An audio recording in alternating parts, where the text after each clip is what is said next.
This evening we have our guest speaker, Brother Chia. Before we start, I'll just read a brief biodata of Brother Charlie. Brother Chia is currently the Group CEO of Land Seram Berhad. He holds a Bachelor of Quantity Surveying from Ministry of Technology in Malaysia and LLB Honours from University of London and Certificate of Legal Practice. Brother Chia is a well-known lay speaker on the local scene. He gives inspiring talks to the Buddhist societies, universities and colleges. He is also invited to give talks around Malaysia. He speaks well on subjects such as practical Buddhist daily living, mind development, main Buddhist doctrines, and motivational and positive thinking. He has conducted many Buddhist courses, training camps, and retreats. He is also credited with the formation of many Buddhist organizations in Malaysia and many other Dhamma-related work locally and abroad. Let's put our palm together and say sadhu 3 times. Sadhu, sadhu, sadhu. Okay, a very good evening to you, brothers and sisters, venerables, and honorable Samaneras.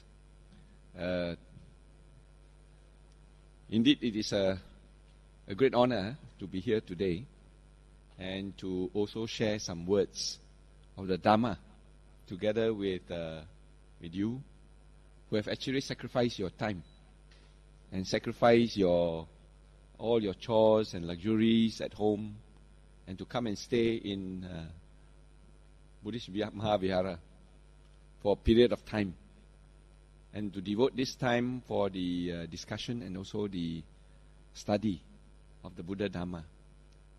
Treat this as a very meritorious action. And indeed, it is also on my part a very meritorious action. So together we make merits, and may these merits accrue for our well-being and also our karmic seeds that we have sown.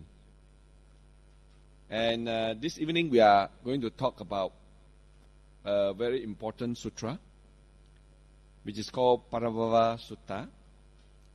And Parabhava Sutta basically talks about what are the causes and what are the reasons for the downfall of man. Of course, the word man also includes women. So women not exempted. And this discourse itself is a very important lesson for a lot of people who are involved in the various areas of career, and also in the various areas of living together with others, and how we intend to behave with each other.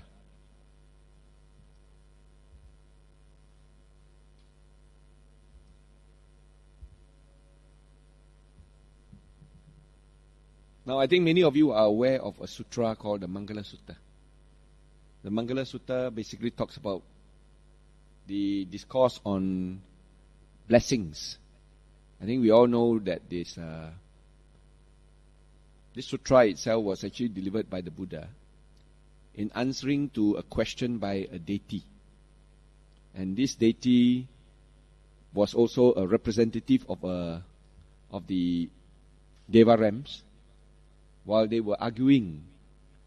Actually, when so many human beings were worshipping the deities and the devas and asking for blessings, and they are also a little bit baffled as why they ask them for blessings and what is actually blessings.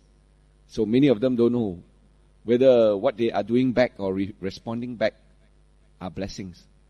So they decided to come down to ask the Buddha. And knowing that the Buddha is all-knowing one, so would have the answers to what is actually blessing, because they were all asked about blessings. Now, this Mangala Sutta started with the saying of that a deity of surpassing splendor came down to the Jetavana Grove, which was actually built by Ananda Pindika. And Jetavana Grove, imagine that it was dark at night. But when this deity comes down because of his surpassing splendor, he illuminated the whole Jetavana Grove. And then it was as if like daylight. The whole place was bright. The whole place was what you call radiant. Now, if this happens today, in any of our forests, then we say the aliens have landed. You know? Aliens have landed means suddenly the forest becomes bright. Like a spaceship has just came down from the heavens and landed in the middle of the forest. And then it became what you call daylight at one go. So in modern science, you call it aliens from outer space. But in this case, it's actually a deity. And you know deities have special qualities. And some of their special qualities include very luminous bodies and luminous forms. And because of the luminous forms and the bright forms, they are able to illuminate the whole Jetavana Grove. And this deity asked the Buddha verily this question and says, what is actually blessings? Pray, tell me, O Lord, he said. So we say that while the Mangala Sutta deals with the way of life, conducive to progress and happiness, but the Parabhava Sutta supplements it by pointing out what is the downfall. In other words, on one end, Mangala Sutta talks about blessings, how you can derive blessings and how you can be very, bestowed with a lot of good fortune, a lot of good life, and a lot of good luck. But on the other hand, the opposite, the Buddha also points out that be careful, that there are various factors that can lead to your downfall. And you can suffer as a result of it. He who allows himself to become tarnished by these blemishes of conduct blocks his own road to worldly, moral, and spiritual progress, and lowers all that is truly noble and human in man. But he who is heedful of these dangers keeps open the road to all those 38 blessings of which human nature is capable. So the blessings in the Mangala Sutta was actually all 38 of them, like cherishing of your wives and children, taking care of your friends. These are all blessings. And altogether adds up to about 38. Now let's go to Parabhava Sutta. Of course, every sutra begins with these words, thus have I heard. Evang me sutang. Who is the I in this case? Ananda. Now Ananda was actually the Buddha's personal assistant. And he practically has a photographic memory, which means to say he can remember every word and every detail. And he makes sure that when the Buddha gave his discourses, he will be there and he will listen and he will record them. That time you don't have a tape recorder like Panasonic or Samsung, but he uses his photographic memory to actually record every word and every detail without fail. So detailed was him. And at the same time, he is also a very big bully. When the Buddha goes to some other locations and give any discourses, and Ananda happens not to be there, probably got some other, assignments or chores, and never followed the Buddha. And when the Buddha was asked to give a discourse, he gave it in the absence of Ananda. Then Ananda bullied the Buddha and says that when you come back, you must repeat everything to me. And he records it also in the same way.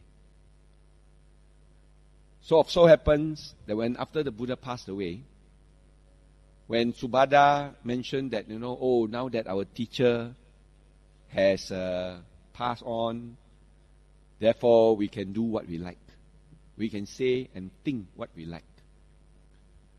Mahakassapa realizes that if this was to go on, then the sutras will become distorted. The sutras will have a lot of additions and subtractions, and finally you will not get the truth in the actual words of the Buddha. Because as it passed on from mouth to mouth, because in the early days, the teachings was not passed on from the master to the disciple through books. It was actually passed on by oral tradition, which means the teacher recite what the Buddha has said, and the students or the disciples will repeat after him. And then they will have to memorize the whole verse and subsequently recite on their own through memory. And this is how the teaching was passed down. No recording, no written books, except that when Ananda recites, everybody listens and everybody remember. And same thing with the other masters. They also remember the discourses, and then when they teach it in the form of an oral recitation. That's why we have chanting. Chanting means reciting the Buddha's words. And Ananda was not enlightened when Mahakassapa decided to organize the first Buddhist council to discuss what the Buddha has taught and to record and put it into a recording that these were the discourses preached by the Buddha. So subsequently, Ananda being so disappointed because since he is not an Arahant, he cannot be invited. They only invite Arahant. So 499 were invited. The number 500 who were supposed to be invited but not enlightened. And it's on the last night, just the night before, when Ananda was about to lie down to bed, he became also an enlightened Buddha. So he was an Arahant. So he was qualified, and he also attended the first Buddhist council, and he was invited to recite the Sutta Pitaka, the sutras. Of course, Upali was invited to recite the Vinaya Pitaka. So at that time there were only two Pitakas, the Vinaya Pitaka and the Sutta Pitaka. Not yet Abhidhamma Pitaka, because when we say Ti Pitaka, means there are three Pitakas. So it's only two after the first Buddhist council. So when we say Ananda was the one who was appointed to recite and to relate all the Buddha's discourses, he begins with, "Thus have I heard." That means I, Ananda, have heard on such an occasion, which is at Ananda Pindika Monastery in the Jetavana Grove near Savatthi. Now, for those of you who have been on a pilgrimage, one of the most important places to go and visit is actually Savatthi, or at that point in time called Sarasvati. And Sarasvati is actually where the Buddha spent almost 25 vasa. That is a place where he goes for his rain retreats. And it was a very beautiful bamboo grove. Jetavana was actually a bamboo grove, planted with all bamboos. And he recited in a perfumed kuti. A kuti which was made fragrance by the wood that was used to make it. And he recited there. He preached there during the rains retreat. And a lot of sutras were recorded in that place.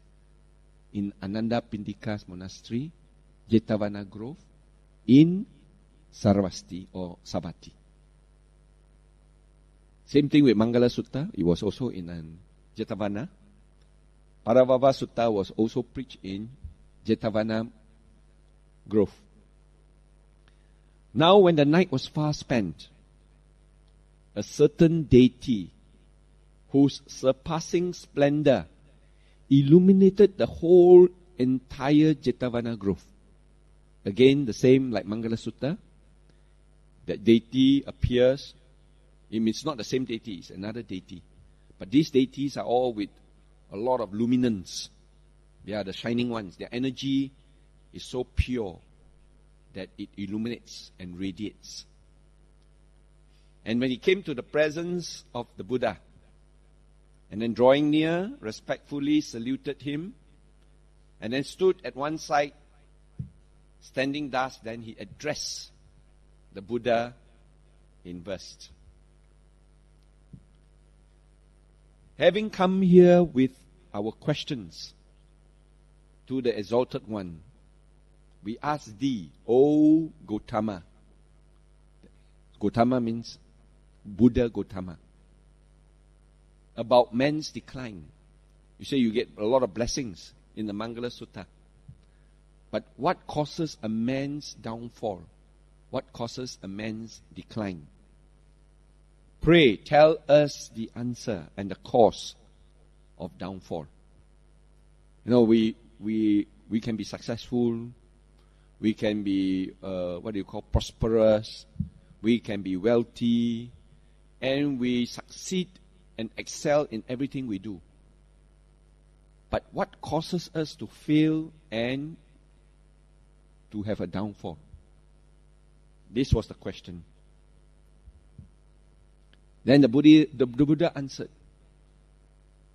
easily known is the progressive one. Easily known is one who declines.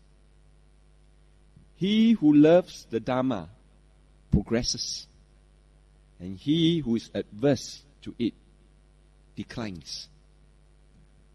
Now this verse actually will reflect upon a lot of ours.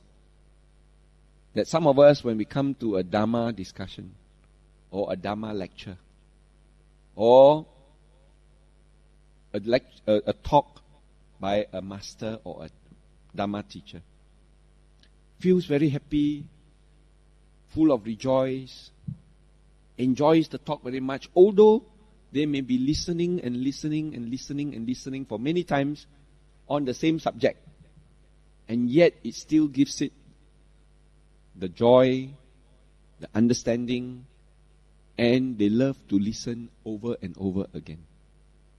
This is one who loves the Dhamma progresses.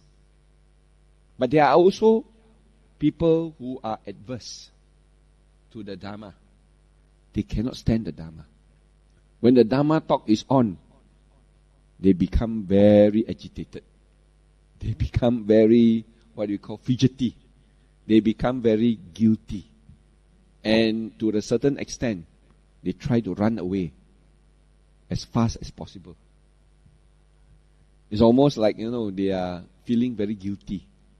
So when the Dhamma is being expounded, they feel so guilty that they cannot stand. It's almost like poison arrows attacking onto their conscience. And they have to try and keep away. Now this is especially true when you have certain beings. Now, some of them could be unseen ones.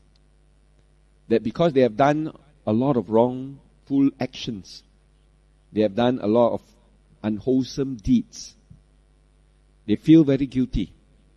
And when they come to a place when the Dhamma rings in the ear, when the truth of the Buddha's teachings is being presented, they feel very fidgety and they feel very unhappy. And they feel that, they shouldn't be here. They cannot stand it. They will walk out of the door and they will leave. And that's what we call the efficacy of Buddha's chanting or Buddhist chanting. Especially if you are affected by tragedies, or especially if you are affected by disturbances, then we will recite certain paritas or protective chanting. And when these chanting are going on, they feel very discomfort. Then these kind of beings will leave us alone. They will get out as fast as they can. I remember back in 1988, when I was, like you, a novice in the novitiate program. And in my group, we had one of the Samaneras, whose profession is actually called tokmaking. You know, tokmaking. Tokmaking means study horse racing. His profession is studying all the horses that is in Sungai Besi. Understanding how many times the horse excrete, urinate. Understanding what food did the horse eat. Understand the history, whether they have injury before, or whether they have what we call certain trainer, and how they are affected by the training. And when he studies all this, then he will give the tips. The tips of whether the horse can win the race or not. So he was a tokmaking guy. And when he became a Samanera, with the intention, a good intention, he wanted to do it as a gratitude to his parents. Because he was told that in order to repay the gratitude to his parents who are aged, is to become a Samanera. So he says, okay, say also must come. He will sacrifice all his chores and luxuries. He comes and joins the novitiate program. Yes, in Brickfields, 1988. And then, on the third day, after attending a lot of pujas, after attending a lot of Dhamma talks, he was so uncomfortable that he wants to leave immediately. He wants to disrobe. He said, I cannot stand anymore. I cannot be here. I want to run away. And when we discussed with him, we realized that he was actually feeling very guilty. That horse racing is gambling. Gambling has hurt a lot of people. And he has contributed towards hurting a lot of people's fortune. And getting a lot of people into trouble. So when the Dhamma is being spoken, he feels that he has actually done a lot of bad deeds. And when he has done a lot of bad deeds, he has to suffer a lot of bad karma. And when he has suffered a lot of bad karma, he became afraid. And he became very scared. So he said, I don't listen anymore. I want to close my ears and I want to run away from this temple. But we managed to persuade him. We managed to talk to him. So as fellow Samaneras, we counsel each other. We tell him, no. You know, the Dhamma, those who are adverse, of course, would have this kind of feelings. But treat it as a start, a beginning. Don't worry about your past. Your past may be having a lot of bad deeds. Your past may be having a lot of bad karmic seeds sown. But you don't have to allow it to happen. Because karmic seeds are like seeds planted in the desert. If you plant seeds in the desert and there is no rain and there is a lot of hot weather, there is no nutrients in the sand, the plant can, or the seed can never germinate. So likewise, like our karma seeds, if we don't have conditions which are conducive for the ripening of that karmic seed, then that karmic seed will remain a potential only and will never germinate until the conditions are right. So the conditions for bad deeds to happen is negative mind, unhappy mind, worrisome mind, frantic mind, depressed mind, unhappy minds. The conditions for good seeds of karma to germinate is a happy mind, a peaceful mind, a calm mind, a positive mind. When you have this kind of mental states and maintain it, our good seeds rise one by one, taking effect and having us enjoying the good benefits and the good results of the good that we have sown. But if you don't want your bad seeds to arise, very simple. Then just don't provide it the oxygen.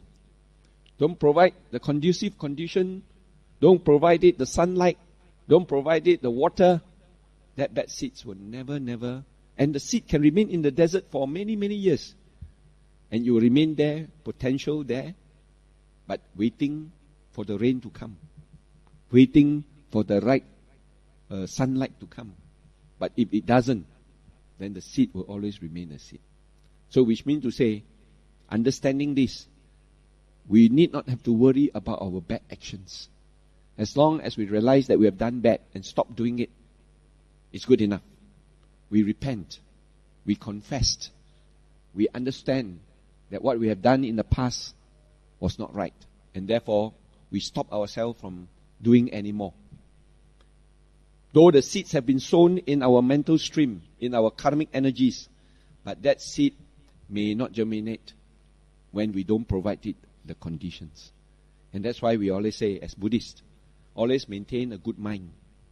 Always maintain a peaceful mind. Always maintain a happy mind. If your mind is happy, peaceful, and calm, it is only the good seeds that finds it conducive to arise. And therefore, you will always enjoy the good results rather than the bad results. So, one who is adverse, and you feel that you do not want to participate in any Dhamma or in any Buddha's teachings, then it is the person who will decline. He will go down deeper and deeper into a lot of discomfort and a lot of what you call unhappy and unwholesome results. Then the deity asked this question. Thus much do we see.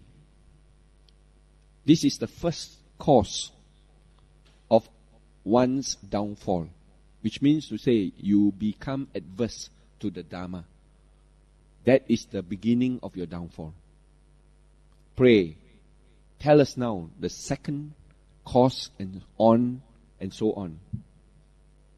The Buddha now answered, verily in these verses, the wicked are dear to him. With the virtuous, he finds no delight. He prefers the creed of the wicked.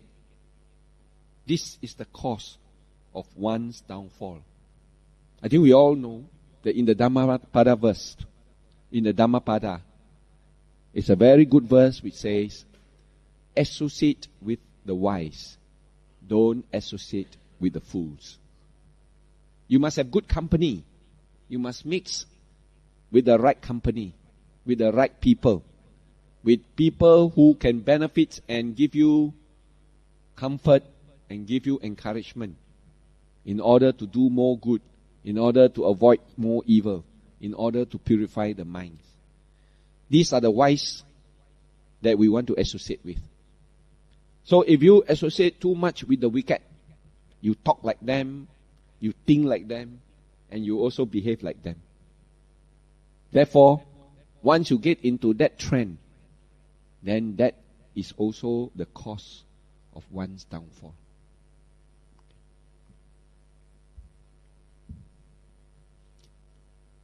The other one, being fond of sleep, fond of company, indolent, lazy, and irritable. This is the cause of one's downfall. Sleep late, sleep long, fond of enjoying company until the wee hours of the morning. I think a lot of young people now, we know our children, we know our children's of our friends, they don't come back until they are 2 o'clock. I always tell my children, they sometimes goes off very late. Then I say, we human beings actually are being designed in such a way that our biorhythm and our clock starts to slow down when we are about 11 or 10. The weather has an effect of our human mind. The weather has an effect on the changes that takes place in our body energies. And therefore, if we don't have that proper timing and clock, rhythm, the rhythm clock or the biorhythm clock, then we are going to get ourselves into a lot of disarray in the body. And our energies can go haywire. When our energies go haywire, that's the time when we will be suffering from a lot of dis-ease. Because the energy is no longer at ease. That's why you get disease. So if you are fond of company until the wee hours of the morning, then you will not realize maybe at this young age. You'll probably realize it later on in your old age. And then that's when the pain and discomfort will come. Indolent, lazy, and irritable. I think in this world nobody likes a lazy person. A lazy person never gets rewarded. When time comes for appraisal in your job, if you are lazy, definitely you will get negative points. So therefore, if you are irritable all the time, you have a lot of anger, you throw tantrums, you are very, having a lot of non-friends, and you throw people off alignments. Irritable is the answer. Then this is the cause of one downfall. Though being well-to-do, if you are rich, but yet you do not support your father and your mother who are old and past their youth. I think you all know that in modern societies, even in the Western moral orders, once the parents are old, sometimes you don't even remember them. Sometimes you don't even know whether they exist or not. You just care about your own self. You just care about your own life. And even to the extent that when your parents are old, they are left to fend for their own. I remember when I was in Ladakh, in the Himalayan mountains, they say that the culture there is that when your parents are old, you leave them to wander in the streets. And they just, with the, prayer wheel, they would just turn the prayer wheel and goes from place to place, sometimes to the extent of even begging for their food. And the children cut off all relationship from their parents. Now, fortunately for us, our culture still promotes filial piety. I think this is one of the most important ingredients in our lives. Is that when we are old, our children would take care of us. Likewise, when they were young, we took care of them. So I think you have seen a lot of pictures when they show the picture about the father holding the hands of the son. And when the picture changed into now the father becomes old, the son takes care and holds the hand of the father. And if this kind of reciprocal care can exist, we are all going to have what we call success and goodness in our life. But if we don't, that means although no matter how much you are successful and how well-to-do you are, sometimes you find that, very sad case. When the parents are old, the children couldn't take care. All they have is money. And they will come up with payments and money and then enroll them into an age home or an old age home. And there the parents will be sitting down there without anybody to talk to, and they will spend the rest of their life just sitting and looking at the sky. Money can do everything, but money cannot give the love and care which one received when they were young. When the parents were taking care of the children, they sacrificed practically everything. So this reminds us of a story when there was an aged parent, and finally, the young man was actually urged by the aged parents to go and get married, go marry and form a family. But the young man says, no, I must always take care of my aged parents until I fulfill my responsibility. Then only I will get married. But the old parent says, no, you must get married and form your own family. Don't worry so much about us. So after much urging, the young man married and have a wife. Of course, when the wife first came, the wife took care of their parents. But after some time, when it becomes too bothersome, the wife was grumbling and the wife was nagging. And he was nagging until so much that he told the husband and says, we must get rid of your aged parents. I cannot stand it anymore. But they had a son. And the son was only about 6 or 7 years old. So the young man, after being urged and nagged by the wife for so long, decided that, yes, okay, I will get rid of the parents and then send them away and leave them in the forest. So he was preparing a basket. And he wanted to use this basket and put the parents inside the basket and then roll them out into the forest and leave them there. The son saw the father weaving the basket in order to put their aged parents or grandparents. So the son asked, Father, what are you doing? He said, oh, I'm weaving a basket so I can put your grandfather and grandmother in the basket. And then I will send them away to a place using this basket. So the son told the father, Father, then when you send grandparents in the basket away, please remember to bring the basket back. Then the father asked, why? So that later on when you are old, I can put you and mother in the same basket and send you away. Now this is the moral of the story. The moral is that don't do unto others what you don't want others to do unto you.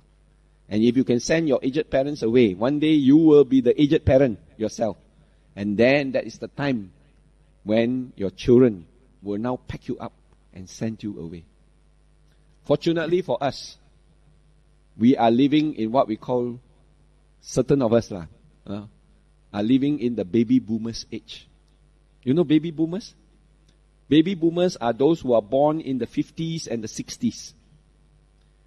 And we were what you call, to a certain extent, the best generation. Because the generation before us was actually our parents. Now, our parents took care, actually, of the children. Right? And took care of their parents too.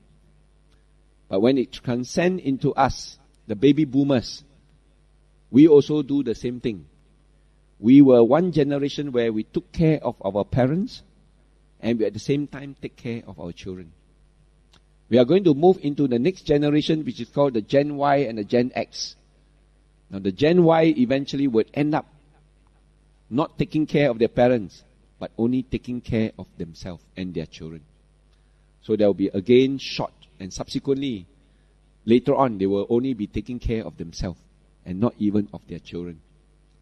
So this development is going to take place very soon. And we will see a lot of happenings.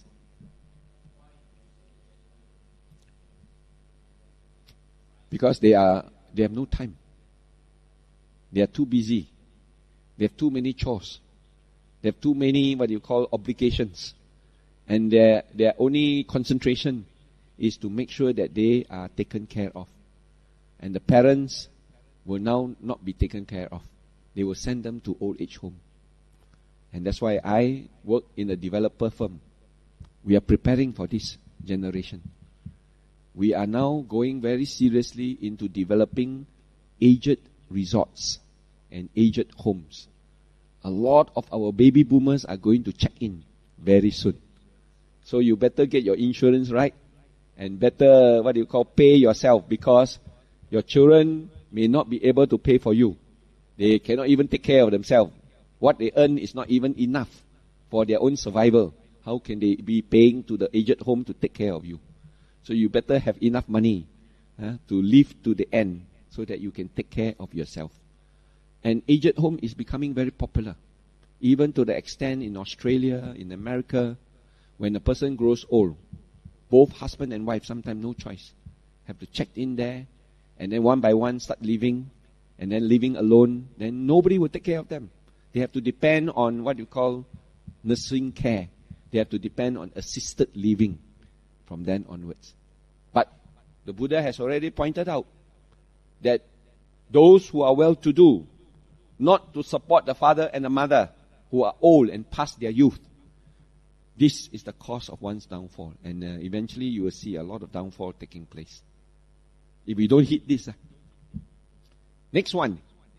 To deceive by falsehood a Brahman or an ascetic or any other mendicant.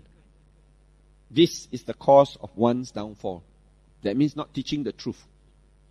Teaching wrong philosophies and trying to influence others in order to support you by giving wrong teachings. This is the cause of one's downfall. And this can happen to a lot of religious teachers. They are more concerned about their own fame and their own support. To have much wealth and ample gold and food, but to enjoy one luxuries alone, this is the cause of one downfall. Now, I always like to give a talk on how to gain wealth as a Buddhist. Because a lot of people say wealth is evil, especially Buddhists. Because why you are giving up your wealth? You want to give up. Because wealth is evil. Therefore, we must renounce. We must give up everything that we have in order to be happy, in order to be peaceful. But not necessarily so. At certain point in our life, sometimes we go in pursuit of wealth. And is it wrong to pursue wealth? Is it wrong to gain a lot of wealth and money? So I coined up a very nice talk, and the talk is called Rich Buddhist, Poor Buddhist. You have seen that book called Rich Dad, Poor Dad by Robert Kiyosaki. So we have one new topic, we call it Rich Buddhist, Poor Buddhist. How to be a rich Buddhist and how to be a poor Buddhist. And we all realize that in the dissemination of or missionary work that we do, we need money.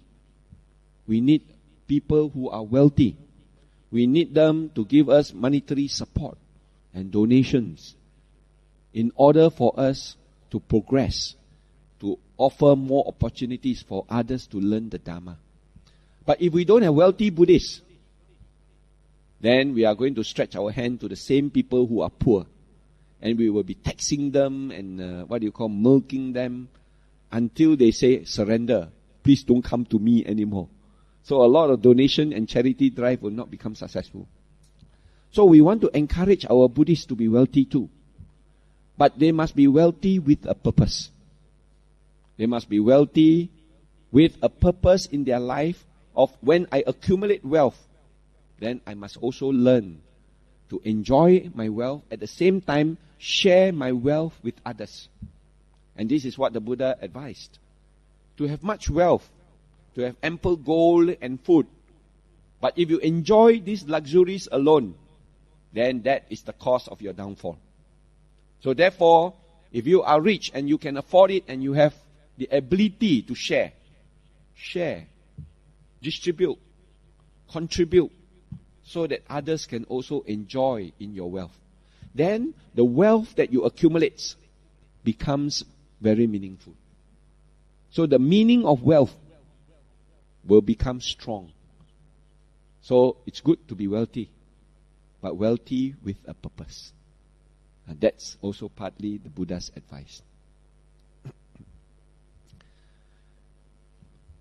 Next one. To be proud of birth. To be proud of wealth or clan. But to despise one's own kinsmen.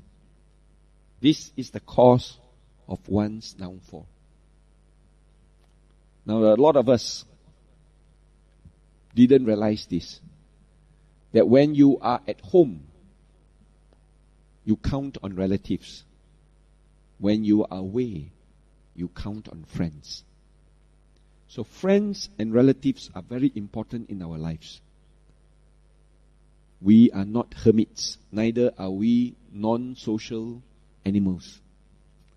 Human beings are actually social animals. We need to interact. We need to have social order and social communities. And we live in communities. And that gives us the meaning and the purpose in our life. And what more good community that we have is to actually have relatives and friends. Now remember, a lot of us when we are sick, who are the people that is most dear and near? Your relatives. They are the one who will be bringing food for you in the hospital. They are the one who is going to, when they hear that you are sick, bring flowers and come and pay you a visit and to keep you company and to enlighten you and to make you feel nice and happy. When you passed away, who will be at your funeral? Your relatives and your kinsmen will be in the forefront. They are always in the front row. So when you are rich and able, when you are born in wealth, and when you're born with high birth or royal birth, don't despise your own kinsmen. A lot of times we will see someone ringing the bell to your door. Ding dong. Then you peep through the door. Say, oh, my relative must be come and borrow money. And therefore, you refuse to answer the doorbell. You close all the curtains and hide inside because you do not want to help your own kinsmen. But sometimes, when you are in need of help, who will be your kinsman? Who will be the one who will come forth to actually offer you and give you your support? I remember I worked in Vietnam. And in Vietnam, you can see this community of kinsmen and relatives. Now in Vietnam, when they buy a motorbike, there is no hire purchase. Everything is cash. But they don't have much cash. So whenever this is my turn to buy a motorbike, they will go to this relative to borrow a little bit. They will go to this relative and borrow a little bit. And all the relatives will chip in and lend him the money. And he uses this sum and pay cash and buy his motorbike. The next time his relative comes and says, this is now my turn to buy a motorbike, then he will be readily, whatever that he has, little, he also contribute his share. And other relatives also contribute their share. And then they accumulate and then eventually allows that relative to buy his motorbike too. And that's how it goes on. You go to Vietnam, there's no credit card. You go to Vietnam, there's no hire purchase. You go to Vietnam when you want to buy a house, there is no mortgage. Everything is cash. And cash comes from the chipping from all their relatives and friends. Last time you helped me, now I help you. And therefore, this is a spirit of kinsmen, living in clans, living in what we call communities. And if we don't do all this to support each other and to be proud and to be so, what you call, attached to your wealth, then this is the cause of one's downfall. Next, to be a rake, to be a drunkard, to be a gambler, and to squander all that one earns. This is the cause of one's downfall. Anything that gives you what we call a game of chance, anything that makes you lose your mind and get you addiction, these are wrong, and this is breaking of the fifth precept. Now the fifth precept basically says, do not take any drinks or intoxicants that causes you to lose the mind. Now we all know that in the practice of our five precepts, that by right should be the first precept. Because if you break that precept, you break all five precepts. You can break the first precept of stealing. You can break the second precept of lying. Killing. You can break the second precept of stealing. You can break the third precept of sexual misconduct. And you can break the fourth precept of false speech. But you can only break each one of them. But the moment you break the fifth precept, then you break all five precepts. You can commit all the breaching of all the moral codes. So therefore, if a person becomes a drunkard and a person becomes gambling. Now a lot of people say gambling is not in the fifth precept. Do you say that the Buddha abstained from gambling? then why is it bad? Then gambling should be okay. Don't drink only lah. Gamble. Go to Genting Highlands. Gamble and play what you call mahjong every day. But the common word is addiction. Addiction. That means any behavior that makes you get addicted and lose control of your mind. And you become more or less insane. You lose the mindfulness of things. That is the fifth precept. And the fifth precept principle is, do not take any or do any action that causes you to lose control of your mind. That is the fifth precept. Next one, not to be contented with one's own wife or spouse. To be seen with harlots and the wives of others. That means commit adultery. Now, adultery is the third precept.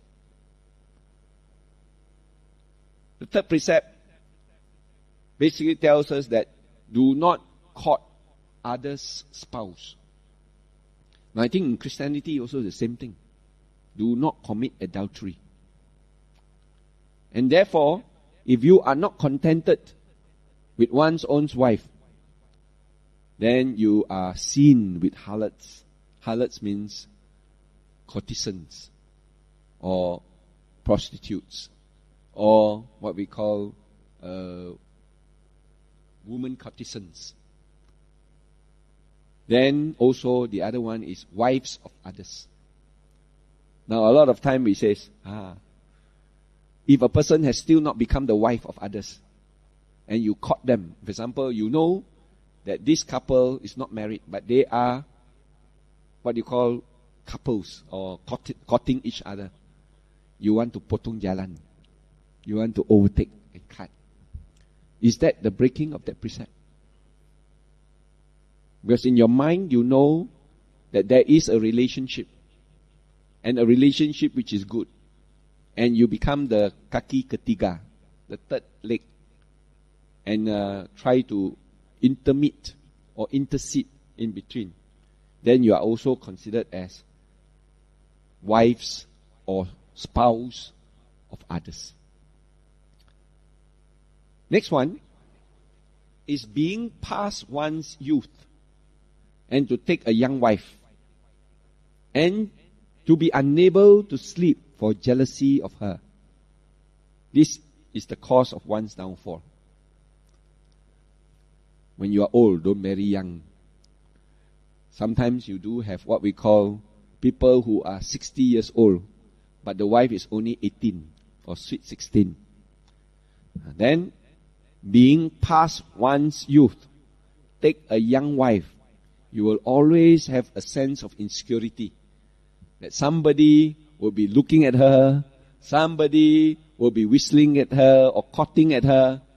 Then you have a lot of jealousy in your mind. Your mind will never be at peace.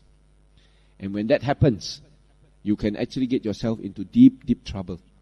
And that is the cause of one's downfall.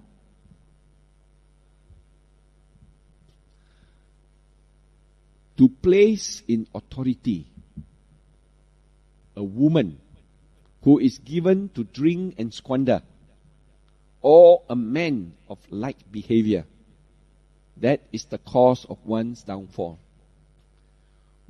It usually refers to your wife or your husband, that who is used to a lot of unwholesome actions,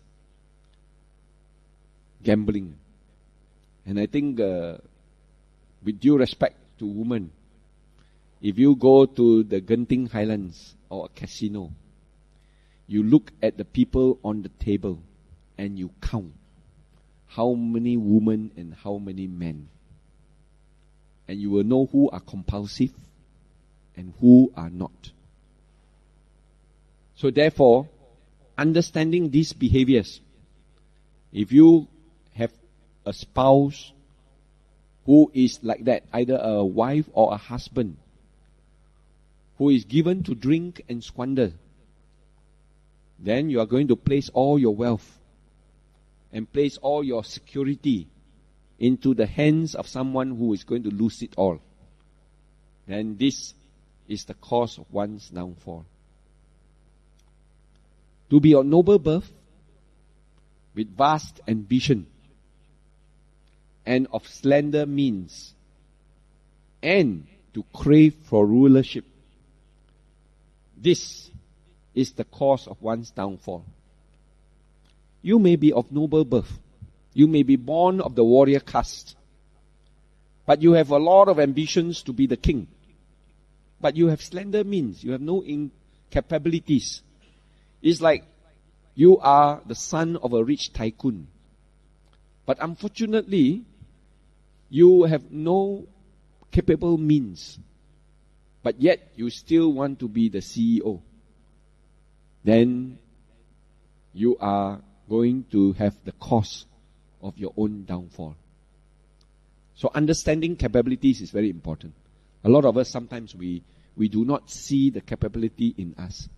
We become drunk and intoxicated by the position that we are in and thinking that we can do a better job. But unfortunately, there is so much that we can do. We don't realize it. So if we can realize and accept our own limitations, then we will avoid that downfall. So knowing well all these causes of downfall in the world, the noble sage, endowed with insight, will now share a happy realm. And this is the Parabhava Sutta as taught by the Buddha, which tells basically what are the causes for one's own downfall. Okay? Any questions?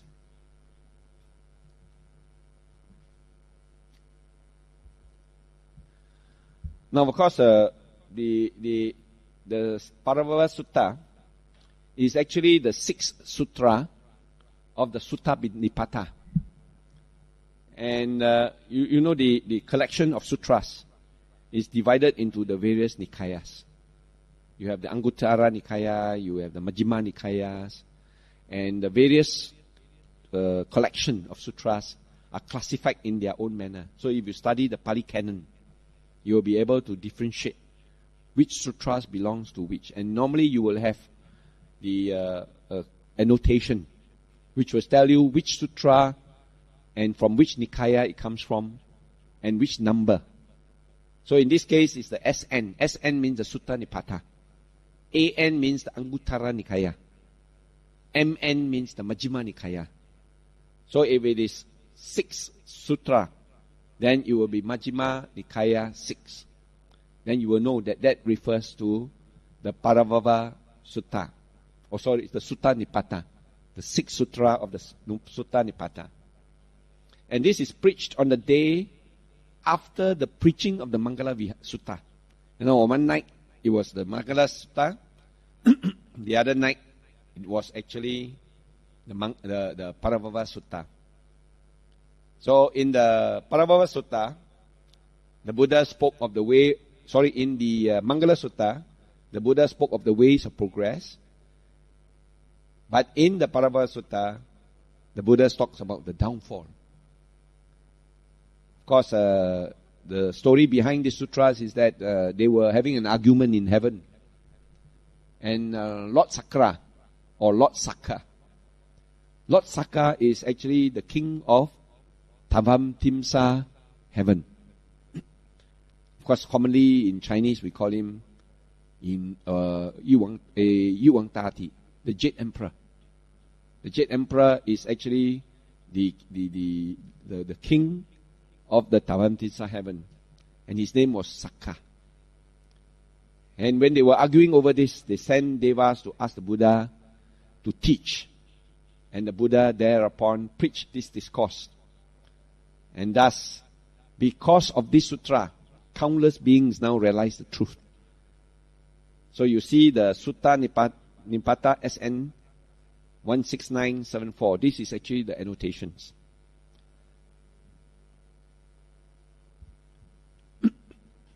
Now, today's topic, actually, we want to emphasize a lot on the verse 13 and verse 14. Parabhava Sutta which reads like this.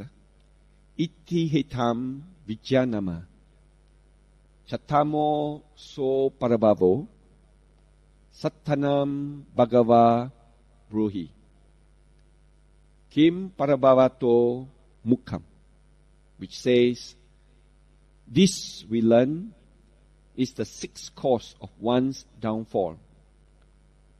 Pray, O Blessed One, tell us the seventh cause of one's downfall. Jati tado, dana tado, gotta tado, chayaro naro.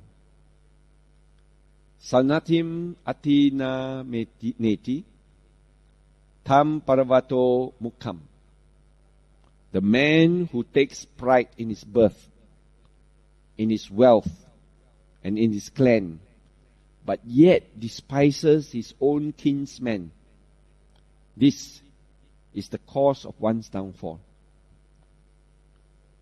So I have already explained that basically when you are born with high birth, when you are born with wealth, you are rich, you are famous, you must never forget your own relatives and your own friends. Help them. Support them. If they come and borrow money from you, lend it to them. If it goes for a good cause. Because the gratitude from these beings, after you have lent them and they have benefited, they always remember us for good. And most of the time they remember you for the good deeds that you have done. I remember this morning, my auntie, a very close auntie, passed away. And today is the funeral. I just came back from Malacca. And in the car itself, I had my mother with me. And my mother said these words. And he says that when you were in the university and when you checked into the university, they were not sure whether I will get a scholarship. But we don't have the money. We will not be able to pay for the education that I have enrolled in. So he said he went to this particular auntie who passed away just and funeral today. And he asked this auntie that, can you help us? Can you give us some support? And this auntie answered like this, that I have only 800 ringgit in my savings. But if you want it all, just to support your son's education, take it. Tell me anytime, and the money will be yours. She is remembered today in that good deed and the good thought. Although we never went back to her for money, because I was fortunate enough that the moment I enrolled, and when I started my first few weeks, it was announced that I got a federal scholarship, a JPS scholarship to study back in 1973. So never have to rely on any, what you call, savings or any contributions from anybody. But this auntie, without hesitation, uttered this and says, I have only 800 ringgit. At that time, 800 ringgit is also quite big in 1973. That if you need it to finance the education, take it all. Have it. And support him into his education. Therefore, one gets remembered for this, that he is able to help her kinsmen. That when the kinsmen or relatives come forward and ask for help, she wouldn't say, oh, no, I got no money. I'm very sorry. I cannot help you. And you will see that this happens in a lot of our people. That when the relatives come for help, they run away. They do not want to lend. And therefore, we cannot be remembered for our good deeds. And if we are not remembered for our good deeds, we cannot rejoice. Now, in Buddhist traditions, whenever our departed relatives passed away, we cannot burn any gold for them. We cannot burn any money for them. We cannot burn the Mercedes and the house and the servants. We cannot burn anything for them. They will not receive. The only way that they can receive our assistance for their onward birth and their onward existence is merits. 功德. Merits is rejoicing in the mind. And one who shares merits and transfer merits must also rejoice in the mind over the good deeds and the good action that you have done. And therefore, if we have done something good, for example, we have all gathered here tonight. You have sacrificed, I have sacrificed. Our luxuries at home, our chores, our, enjoyment at home. But to come together and to participate in a discussion of the Buddha's teaching. This is a very meritorious and some action that we should rejoice in and feel happy about what we have done. And as we rejoice inside our minds and feel happy about it in our minds, now recollect and remember our departed relatives. Now if they are in realms, especially in the Peta realms, where they can be easily contactable through our mental transmissions, because they have no or minimal 5 sense doors, but their 6th sense becomes very acute. And as we recollect them in our minds, we think of them, we visualize them, as they appear in our minds, we see them. Their acute sense doors, called the 6th sense or the mind door, opens up and straight away tune to the same frequency as what you are transmitting. And if you are transmitting TV3, and they are also tuned to TV3, you see the same show. Therefore, if they are tuned to our minds, because we are able to think of them, then we are rejoicing in our minds, the good deeds that we have done. They also rejoice in the same thoughts and the same rejoicing. So if a mind thinks of rejoicing, he's not thinking of suffering. Because our mind only can do one thing at one time. When you rejoice, you are not suffering. When you are suffering, you are not rejoicing. So if one who rejoices in the mind at that moment, then the mind is having a good thought. The mind is having a happy thought. The mind is having a rejoicing thought in merits.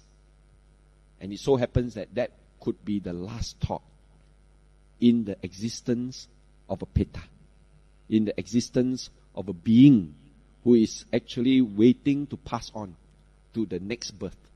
Because as a Peta, you may not live for very long. You may only live for 7 days. You may only live for 14 days. You may only live for 21 days. And each 7 day is a time for rebirth. And each 7 day is the time we transfer merits, so that they may need that merits and that rejoicing in their minds, enabling them to be born with a happy realm, enabling them to be born in the higher planes of existence. And that's how we transfer merits. And that's how we 功德给他们. And usually when we do merits, who are the people who would be transferring merits? When we are having a memorial service, who are the people who is sitting down in front there with that vase and the bowl? They are your relatives. They are your next of kin. They are your closest kinsmen. They will be touching each other on the shoulder and visualizing you, remembering you, and then rejoicing over the good deed that they have performed, and then transferring these merits to your minds. And you need them the most, especially if you are in need of those good merits to go on into the next existence, into the next birth, or into the next realm. So therefore, these are your own kinsmen. And if you don't help them now, they will not be in a position to help you later. So the Parabhava Sutta teaches us a lot of things that we ought to do, and so on. And therefore, if we are able to adhere to this teaching, then we will be free from any causes of downfall. Okay? Any questions? What time do we end? 10. So we have one more hour to while away asking question and answers.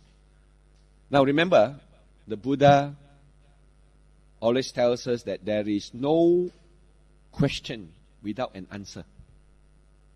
His teaching is actually an open hand teaching. And he always opens his hands and say, you can ask any questions, but there will always be an answer.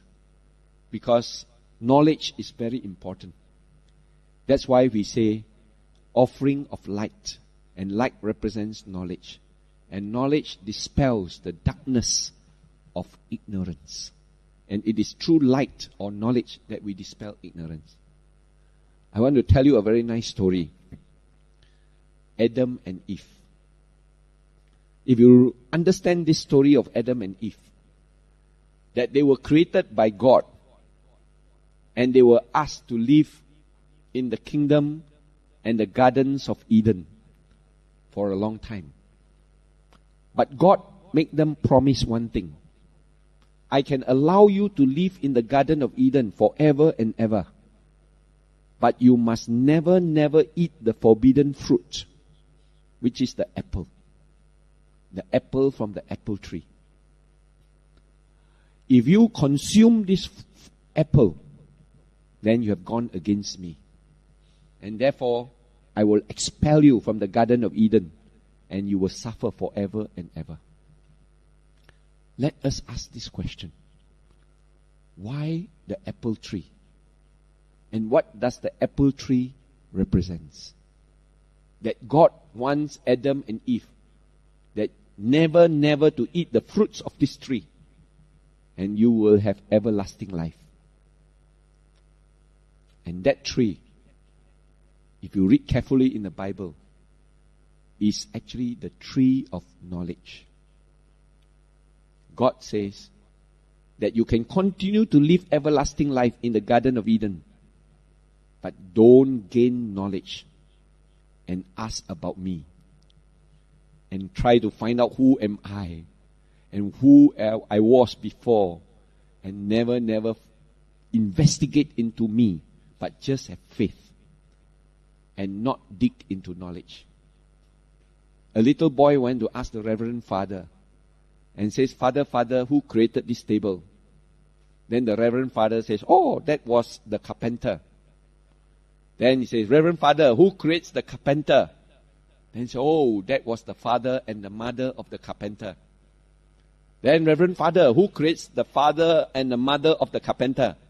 Oh, then that is the grandfather and the grandmother of the father and the mother. Then Reverend Father, who creates the great grandfather and the grandmother? Oh, the great-grandfather and the great-grandmother. Then Reverend Father, who creates the great-grandfather and the great-grandmother? Then it was the great-great-grandmother and the great-great-grandfather. Then who creates the first great-grandmother and the first great-grandfather? God. Then Reverend says, who created God? That little boy got a tight slap on his cheek. Don't ask this question. This is a divine question. This is a question which you never ask. Because if you ask, you go to hell. But in the Dharma, when we learn the Dharma, the Buddha never says, don't ask this question. Don't ask about the question of existence. Don't ask the question of the origins. You can ask any question, provided your mind is right and ready to understand it in the correct way.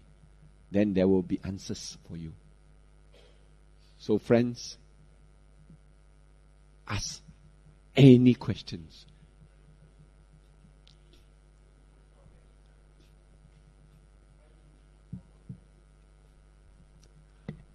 Water, what does water represent? How many of you have gone to the shrine room? And every time after the service, the puja, the Reverend uses water to bless you. Where did he get the water from? The water from that container.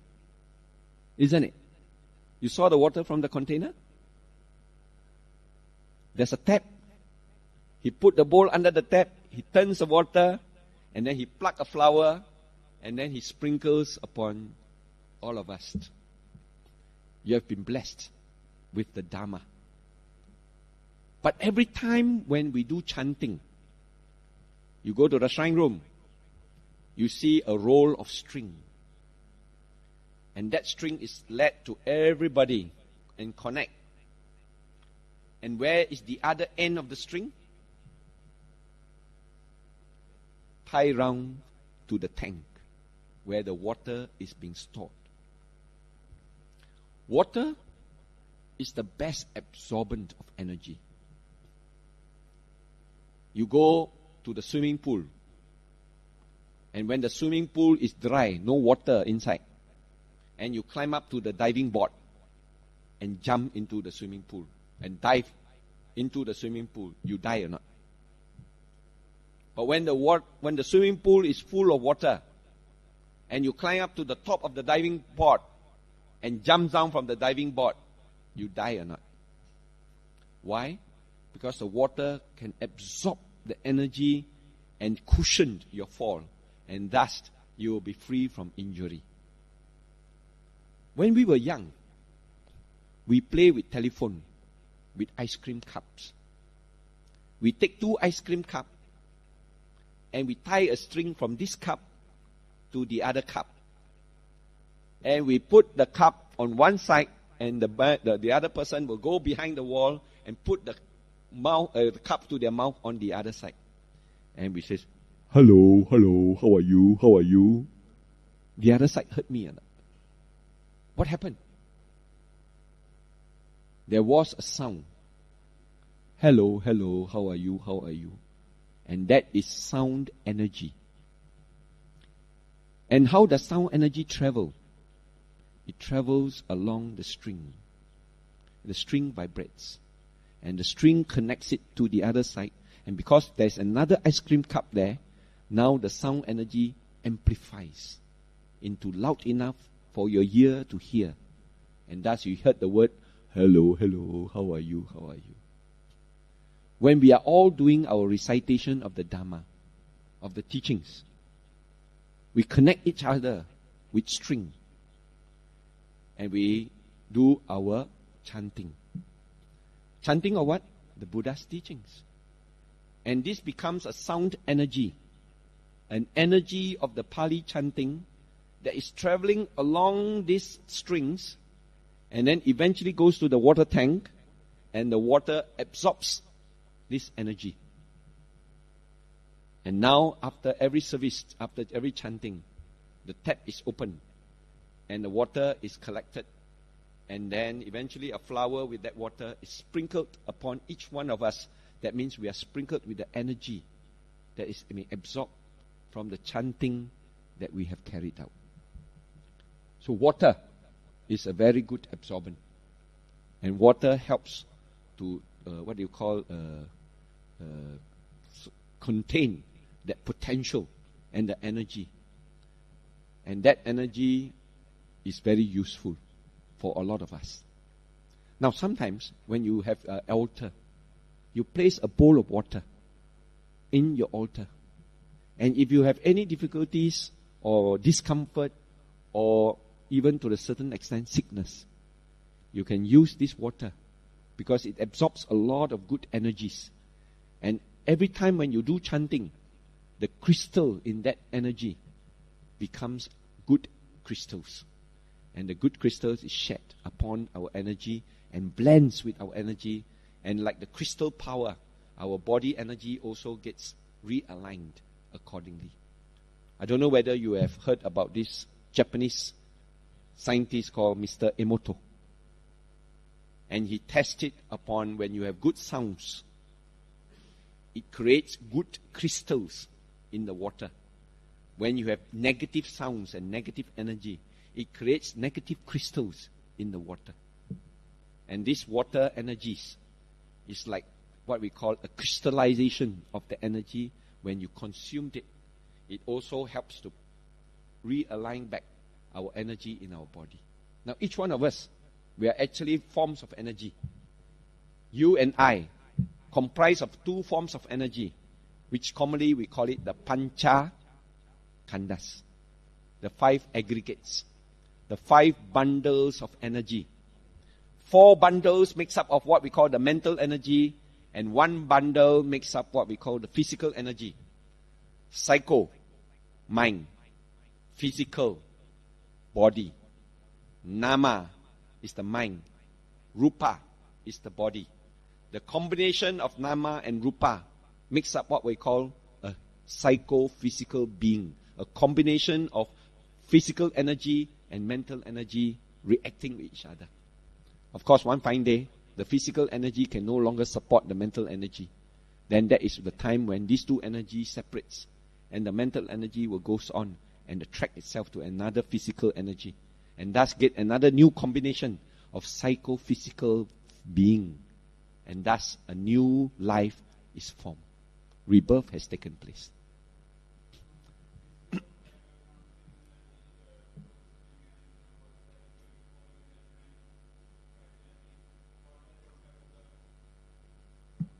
Was that what? Oh, it was not taught by the Buddha. The Buddha never used a string to connect everybody and while the chanting. It was only after a practice, after that, but understanding the significance of it.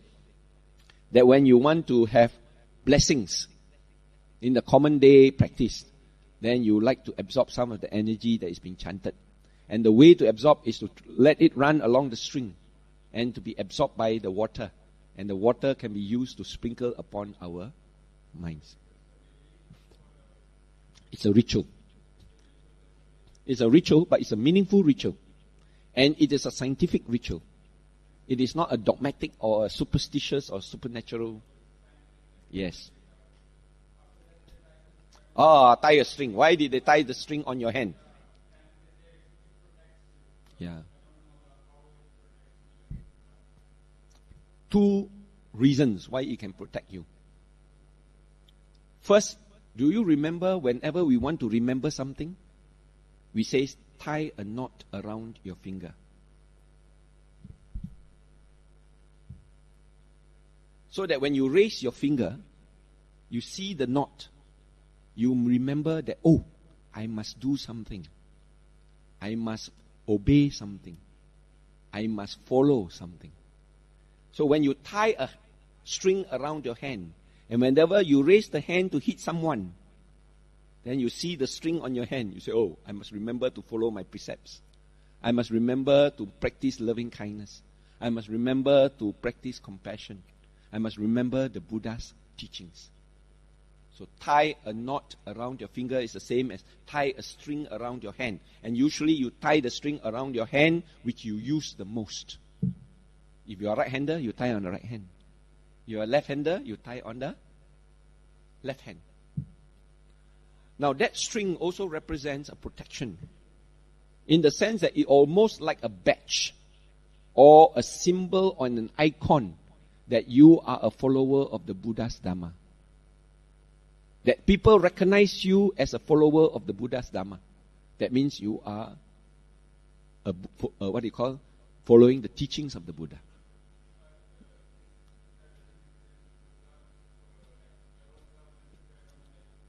Oh, that one is another practice, yes. But you must remember always, that the Buddha was also born a Hindu. The Buddha was not born a free thinker. When he was born a young boy, what religion did he follow? Vedic religions. He was also following a lot of gurus and teachers, even before his enlightenment. So what was he? He was not a Buddhist. He was also a Hindu. But subsequently, after gaining his enlightenment, he decided to teach and reform and correct the views so that it becomes right views rather than the wrong views. So the string, let's say why the Buddhists wear the string, is that whenever you see there is a symbol of a string worn on your hand, if let's say I wear a string and you are about to hurt me and you suddenly saw the string on my hand, you are about to cheat me, you saw the string of my hand, then you say, oh, this one follows the Dhamma, therefore we should leave him alone. See, protection. By virtue of the fact that people recognize that you are a follower of the Buddha's teachings, you're a follower of a moral order, and you're afraid. Let's say you are intending to do something evil on that person. You tend to restrain yourself. It's like when you see the uniform of a policeman. You see, as you are driving, and then you are moving towards the road, and then in front of you, suddenly you see a policeman waving his hand. Wearing the uniform and waving his hand. Your heart starts to pump. There's a sudden fear. But as you move towards the policeman was not even looking at you. He was waving at the person at the back. He was not intending to stop you, and he was not intending to arrest you. He was not intending to stop. But he was actually looking at the guy at the back of you. And he was actually waving at the guy. Let's say even, for example, you pass a checkpoint and you are walking. And as you are walking, the policeman point. But actually he was pointing at the person at the back. But if you are guilty conscious, you get afraid. Same thing when you want to hurt a person who is wearing the string.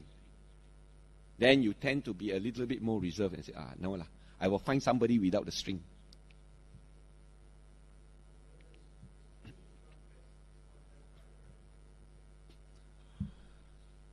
The symbol of it.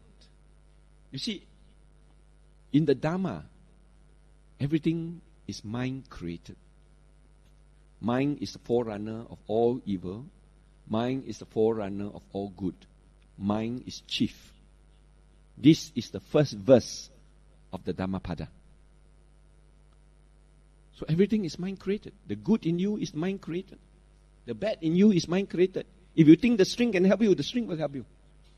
If you think the string represents moral orders, then the string will represent moral orders. It's what conjures and what perceives inside the mind of the person and of yourself. If you feel you are protected, you wear the string. You dare to go anywhere. It's the same thing as, you wear an amulet, a Buddha amulet. And you believe this Buddha amulet will protect you. One fine day, you take out this amulet because you want to bathe. You put it, you bathe, you came out of the bathroom and forgot the Buddha amulet. And as you are walking, dressed up already, walking somewhere, then suddenly you realize, where is my Buddha amulet? I'm not protected already. Then you quickly run back, take the Buddha amulet, put it back. Now there is an aura of protection. It's all inside your own mind. You are protected as a result of your feeling of security. Your mind thinks so. Therefore, so shall it be. If your mind thinks that the person can hurt you, then so shall it be. If you think that there will be ghosts who can hurt you, then so shall it be. But if you think no ghost will ever hurt me, then no ghost will ever hurt you. A person who is confident, a person who has saddha, is never afraid of anything.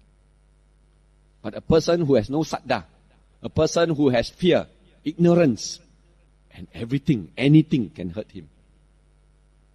That's why the Buddha says, gain knowledge.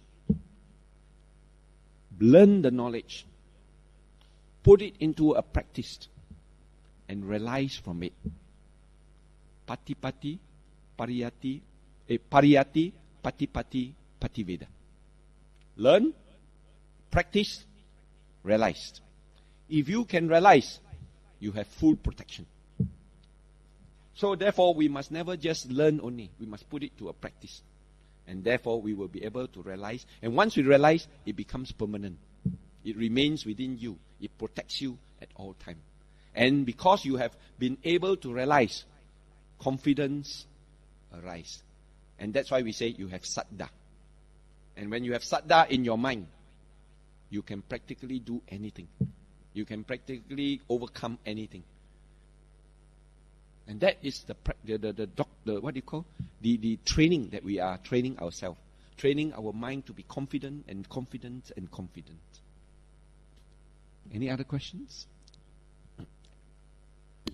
Any more questions? Okay. If there's no more question, let's put our palms together and say sadhu to Brother Charlie. Sadhu, sadhu, sadhu.